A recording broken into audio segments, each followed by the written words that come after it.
asuh membentuk pribadi seseorang anak ketika tumbuh. Didikan yang angkuh malah bisa menciptakan pembunuh. Apa yang dibutuh harus didapat dengan sungguh-sungguh, tak peduli meski ricu dan gemuruh. Why Don't You Just Die adalah film Rusia tahun 2018 yang bercerita tentang seorang pria yang ditugaskan membunuh seorang ayah. Cerita dimulai dengan seorang pria membawa palu dan ingin menekan bel hunian seseorang. Ia bernama Matvey. Ia tanpa ragu dan lalu mencoba pemanasan terlebih dahulu sambil berharap jika ia tidak akan terluka. Matvey pun menekan bel hingga pintu terbuka dan seorang pria bertanya siapa Matvey. Matvey jadi semakin gugup dan lift di sebelahnya terbuka. Ada anjing orang lain yang menggonggong membuat Matvey panik. Pemiliknya menjauhkan dan Matvey bilang jika dirinya adalah pacarnya Olya. Pria di hadapannya mengatakan jika Olya tidak ada di rumah.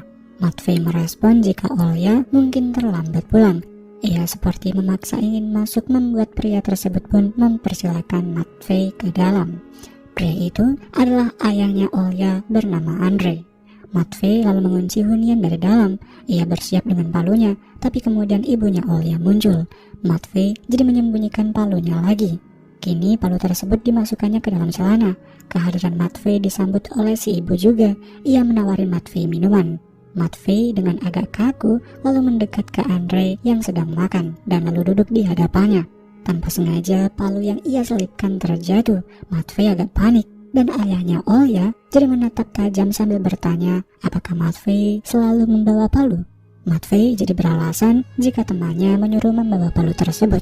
Matvey kini menunjukkan palu itu terang-terangan. Andrei jadi merasa janggal dengan Matvey. Ia lalu memperkenalkan diri sebagai seorang polisi dan kemudian minta Matvey menjelaskan tentang temannya yang menyuruh membawa palu. Matvey yang bingung mencoba merangkai kata. Andrei lalu bertanya apa pekerjaan Matvey, tapi Matvey tak menjawab. Andrei bertanya apakah Matvey mencintai anaknya dan apakah Matvey juga menikmati tidur dengan Olya. Pertanyaan itu membuat Matvey merasa aneh. Mereka terdiam. Matvey memegang erat palunya dan si ibu datang membawa minum. Si ibu juga bertanya untuk apa Matvey membawa palu. Tapi kemudian Andrei menyuruh si istri untuk masuk ke dalam. Matvey juga hendak pergi tapi Andrei tahan. Si istri bingung apa yang terjadi, tapi ia menurut dan masuk ke kamar.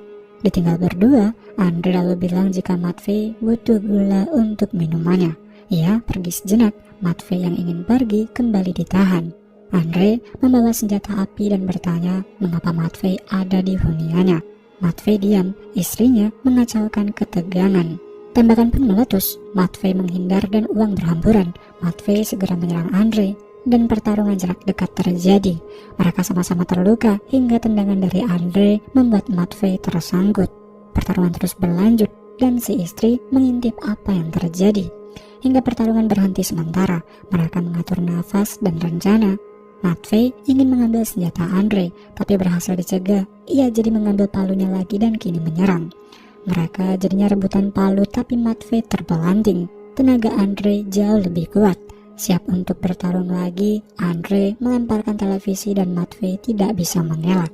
Nah sebelum itu, Matvey bersama dengan Olya yang merupakan pacarnya. Olya minta Matvey membunuh ayahnya. Awalnya Matvey menolak dan bertanya alasannya. Olya mengatakan jika ayahnya memperkosanya saat usianya 12 tahun, hal yang terus dilakukan ayahnya selama 15 tahun terakhir.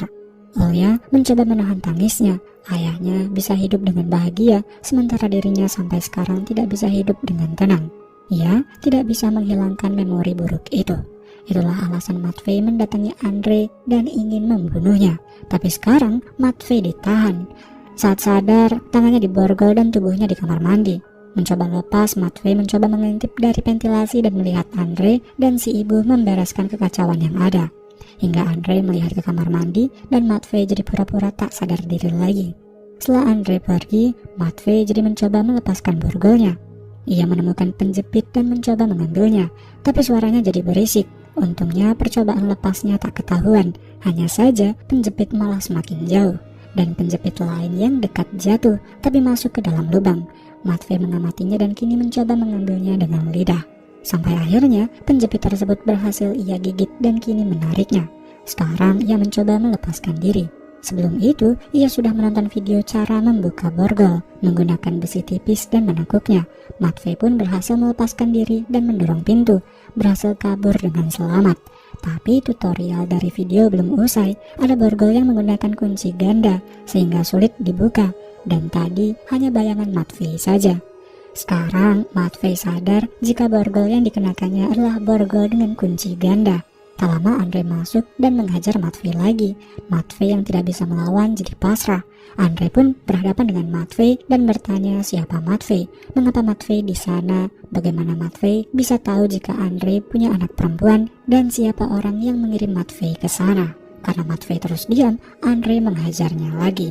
Matvey lalu berbisik, tapi saat Andre mendekat, Matvey malah meludah. Andre jadi menahan emosinya dan bertanya baik-baik ke Matvey. Jika Matvey ingin selamat, Andre ingin tahu alasan Matvey ada di hunianya. Matvey pun memperingati agar Andre jangan suka melecehkan anak-anak.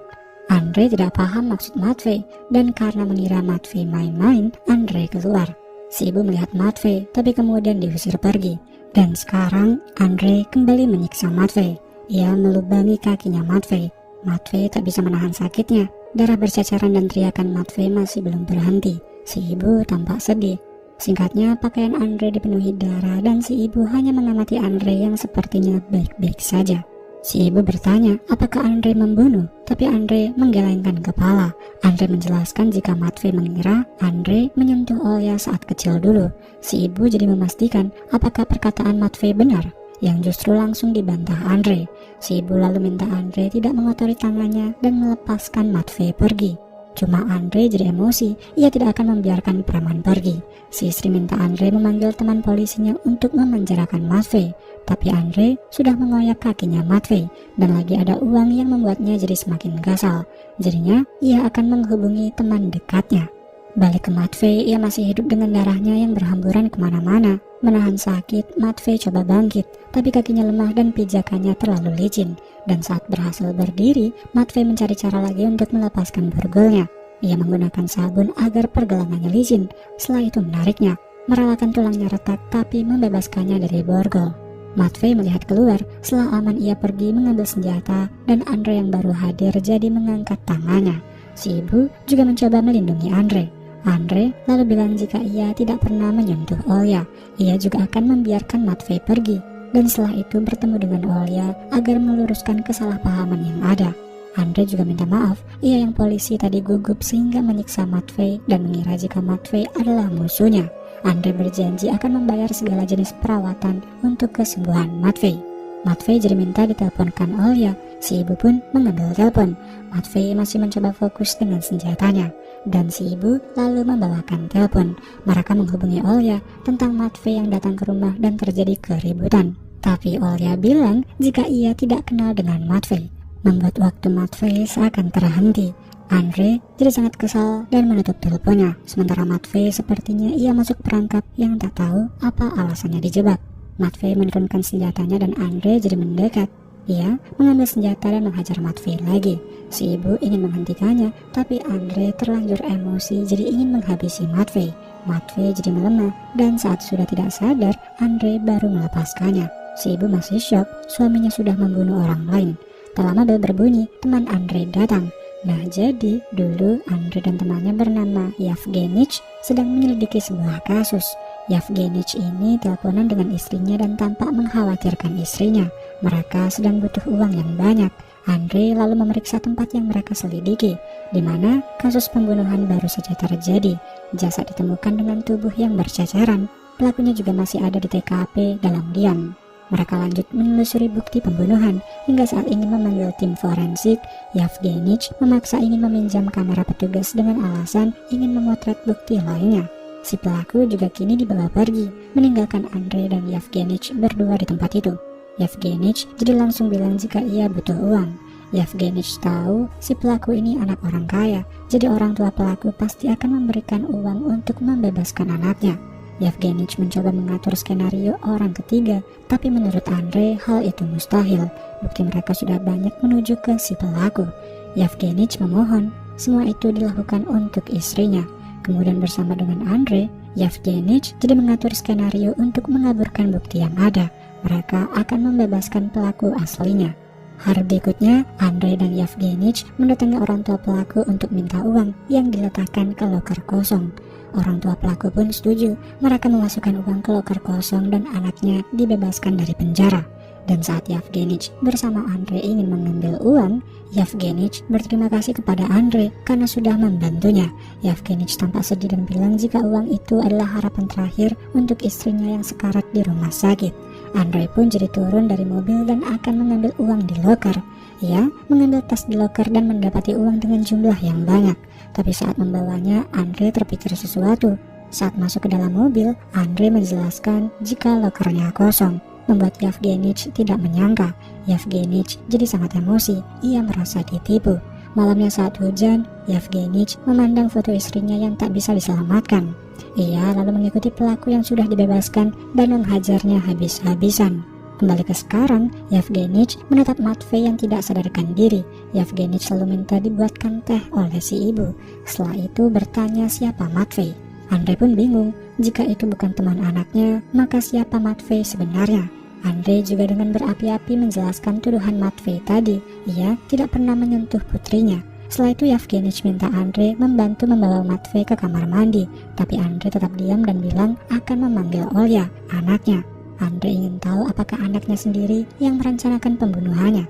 Kemudian bersama dengan Yevgenich, Andrei ingin memindahkan Matvei, tapi malah Matvei terjatuh dan jadi sadar lagi.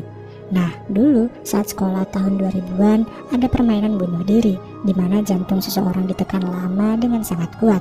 Orang yang dihentikan jantungnya sementara akan tidak sadar diri sejenak dan lalu hidup lagi. Matvei menjadi orang yang mencoba permainan tersebut. Tapi kemudian ia tak kunjung sadar, membuat teman-temannya panik. Mereka lalu mencoba CPR dan memanggil guru. Bahkan ambulans juga datang dan saat membawa Matvei, si guru ini tersandung dan menjatuhkan Matvei. Matvei jadi tersadar setelah jantungnya berhenti 12 menit. Sekarang, rekor baru baginya karena ia hidup lagi setelah jantungnya berhenti 17 menit. Tapi Andrei langsung menghajarnya lagi. Yevgenich menghentikannya dan mendengar nafas dari Matvei. Kemudian Yevgenich jadi mencoba merawat Matvei, membuat Andrei agak kesal. Yevgenich jadi minta Andrei tenang sampai dengan Olya datang. Andrei masih tak sudi Yevgenich memberi minum Matvei. Andrei memanggil Yevgenich ke sana untuk membantunya, bukan membantu Matvei. Yevgenich jadi beralasan jika ia mencoba membantu semua orang. Yevgenich juga kesal karena Andrei semakin membuat kacau keadaan dengan menghajar Matvei. Matvei pun jadi bersuara, ia melihat uang. Andrei mencoba membungkam Matvei, tapi kemudian Yevgenich lerai dan bertanya lebih lanjut tentang uang itu. Yevgenich mengecek lemari dan menemukan sebuah tas berisi uang. Si ibu sudah sangat lemas, masalah baru lagi bagi mereka. Yevgenich jadi bertanya dari mana asal uang tersebut. Andrei malah balik bertanya. Yevgenich seperti tahu jika uang itu adalah uang sogokan dari orang tua pelaku pembunuhan. Yevgenich jadi terguncang. Seharusnya dengan uang itu istrinya masih bisa hidup, tapi Andrei beralasan jika istrinya tetap akan mati walau Yevgenich menghabiskan uang 10 kali lipat lebih banyak. Si ibu minta suaminya tidak membuat masalah lagi, dan Matvei hanya dia mengamati Andrei yang berusaha membela diri. Ia bilang jika telah membebaskan istrinya Yevgenich dari penderitaan. Sekarang Andrei ingin membagi uang itu 50% untuknya dan 50% untuk Yevgenich, sesuai dengan perjanjian mereka sebelumnya. Yevgenich jadi mengeluarkan pistolnya. Ia tidak terima dengan apa yang Andrei katakan. Andrei juga tidak mau kalah. Senjata mereka kini saling todong. Pertarungan akan terjadi. Matvei jadi menikmati tontonan di depannya. Si ibu jadi semakin khawatir, hingga akhirnya tatapan mereka terhenti saat Olya datang dan masuk rumah. Olya kaget dengan pemandangan di hadapannya. Yevgenich jadi langsung minta maaf dan menembak Andrei. Andrei menembak balik. Olya jadi memeluk ibunya. Andrei masih hidup, sementara Yevgenich lukanya lebih parah, tapi tangannya masih bergerak. Ia mencoba bangkit. Darahnya mengalir deras, dalam tubuhnya terlihat jelas. Ia kemudian menatap foto istrinya dan Andrei jadi mendekat, menutupi tubuh agar darah tak mengalir. Yevgenich cerita tentang istrinya yang datang dalam mimpi. Setelah itu Yevgenich terkulai, nafasnya habis dan kisah hidupnya berakhir. Nah, kembali ke Olya dulu, ia menjadi pemain teater dan setelah itu datang ke tempat kerjanya di sebuah bar. Tapi karena selalu terlambat datang, Olya jadi dipecat. Olya mohon agar tidak dipecat dengan alasan ia juga bermain teater dan tidur hanya 4 jam setiap malam. Si atasan langsung minta Olya seks dengannya. Dengan begitu ia akan membantu Olya tetap kerja di sana dan akan memberikan bonus juga. Olya tentu lebih memilih dipecat. Ia pergi setelah memukul atasannya. Setelah itu Olya jadi pengangguran. Andre yang baru pulang melihat Olya murung dan Olya melihat ayahnya membawa uang yang banyak. Esok harinya saat sarapan, Olya minta uang kepada ayahnya. Andre jadi bertanya balik, mengapa ia harus membantu Olya karena usia Olya sudah hampir 30 tahun. Andre lalu menyarankan agar Olya mendapat pekerjaan baru. Permintaan bantuan itu ditolak Andre. Andre kemudian ingin mandi dan Olya melihat ayahnya membawa barang ke kamar mandi membuatnya curiga. Jadi saat mandi, Olya mengintip ayahnya yang menangis di depan uang yang sangat banyak. Sekarang Andre emosi dengan Olya yang pura-pura tidak mengenal Matvey. Si ibu coba menghentikan Andre karena Olya adalah anaknya. Olya lalu jujur jika ia memang kenal dengan Matvey dan alasannya menyuruh Matvey membunuh Andre karena Olya dulu melihat uang yang dibawa ayahnya. Andre kecewa karena Olya hampir membunuh ayahnya sendiri hanya demi uang. Ia merasa gagal menjadi orang tua karena telah menciptakan monster. Olya pun juga jujur ke Matvey. Ayahnya tidak pernah memperkosanya dan alasannya ingin membunuh Andre karena uang itu. Tapi sejak kecil, Olya memang membenci ayahnya. Andre sering mabuk-mabukan saat kecil. Si ibu jadi bersuara. Ia bilang jika akhirnya keluarga mereka berkumpul lagi. Ia minta Andre membawakan teh untuk tamu mereka, sementara si ibu akan mengganti pakaian. Sikap aneh ibunya itu membuat mereka jadi bertanya. Mereka hening dan Andre lalu duduk di hadapan Matvey dan Olya.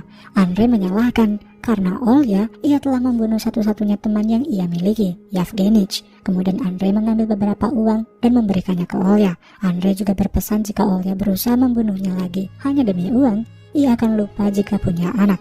Sekarang urusan mereka usai. Olya ingin ke ibunya, sementara Andre akan membereskan Matvey. Cuma Olya langsung teriak, si ibu rupanya ingin bunuh diri. Andre jadi coba datang menyelamatkan, tapi kepala si ibu terbentur. Si ibu tidak sadar, Olya pun tak mendengar suara nafasnya. Ia jadi sedih. Andre juga mendengar Matvey yang ingin kabur. Ia mencegahnya dan kemudian bel berbunyi. Matvey dilarang berteriak dan Andre minta bantuan Olya. Olya jadi mengambil pisau dan menusuk Matvey. Sekarang mendekat ke pintu dan mengganti pakaiannya. Nah, di luar hunian mereka, rupanya ada petugas polisi yang mendapat laporan dari tetangga karena mendengar suara berisik. Olya jadi beralasan jika ia menyetel televisi terlalu keras. Matvey juga kini mencoba memberontak, membuat suara hingga Olya dan petugas sadar. Olya masih beralasan jika ia sendirian di rumah. Petugas lalu minta kartu identitasnya Olya, tapi tangannya Olya ini ada darah yang segera ia sembunyikan. Setelah melihat kartu identitas Olya, petugas ini sadar jika Olya adalah anaknya Andre. Si petugas polisi ini mengenal Andre dan lalu mengembalikan kartu identitas, tapi sadar ada noda darah. Mereka terdiam sejenak, tapi Olya beralasan jika ia sedang haid. Setelah itu si petugas minta maaf telah mengganggu dan Olya jadi masuk kembali ke rumah. Nah, Matvey ini masih hidup, membuat Andre dan Olya juga bingung. Andre kemudian membuat skenario, menjadikan Yevgenich orang yang bertengkar dengan Matvey. Matvey akan dijadikan sebagai tersangka pembunuhan Yevgenich. Si ibu dianggap sebagai korban atas insiden itu. Setelah itu mencabut pisau di tubuh Matvey. Sekarang saatnya Matvey untuk mati, tapi Olya izin merokok. Jadinya Andre mengisi perutnya sejenak. Olya lalu mempertanyakan Andre yang tidak peduli dengan si ibu yang meninggal. Olya jadi emosi dan menyebut jika Andre sangat serakah. Olya jadi ingat jika dulu Andre sering mabuk dan bermain kasar saat ia kecil dulu. Olya sudah merasakan hidup yang berat sejak dari kecil. Andre juga merespon, sebagai seorang anak, Olya malah dibilang bodoh. Ia tidak bertambah pintar seiring bertambahnya usia. Setelah itu Andre pergi dan kini memposisikan si ibu agar sesuai rencananya. Setelah itu ia ingin membunuh Matvey, tapi Olya di belakangnya mengokang senjata. dan kemudian menembak ayahnya hingga terpelanting. Andre kini jadi sekarat. Olya jadi membuang senjata dan kini mendekat ke Matvey. Olya jadi mengambil uang-uang ayahnya dan bilang jika ia sebenarnya tidak ingin menjadi seperti itu. Tapi kemudian tembakan mengenainya. Olya langsung lemas dan terjatuh ke lantai dengan darah yang terus keluar dari tubuhnya. Andre rupanya masih sempat menembak hingga akhirnya Andre mati. Matvey masih sekarat. Ia mencoba bangkit dengan menahan sakit yang ia rasakan. Olya lalu minta maaf dan hidupnya berakhir. Sementara Matvey menahan tawanya. Orang-orang mati di rumah itu dengan sangat konyol. Hanya Matvey yang masih hidup. Ia bangkit dan lalu tertatih keluar hunian tersebut. Hari yang melelahkan untuknya, tapi ia yakin jika kejahatan tidak akan menyentuhnya. Dan cerita berakhir. Dan itulah seluruh alur cerita film Why Don't You Just Die. Terima kasih sudah menonton. Jangan lupa like, share, subscribe, dan aktifkan lonceng notifikasi agar tidak ketinggalan video terbaru dari channel ini. Follow juga akun sosial media kita untuk update konten seru lainnya. Jika ada saran, kritik, atau rekomendasi film yang ingin dibahas, silahkan tulis di kolom komentar. Sampai jumpa di video selanjutnya.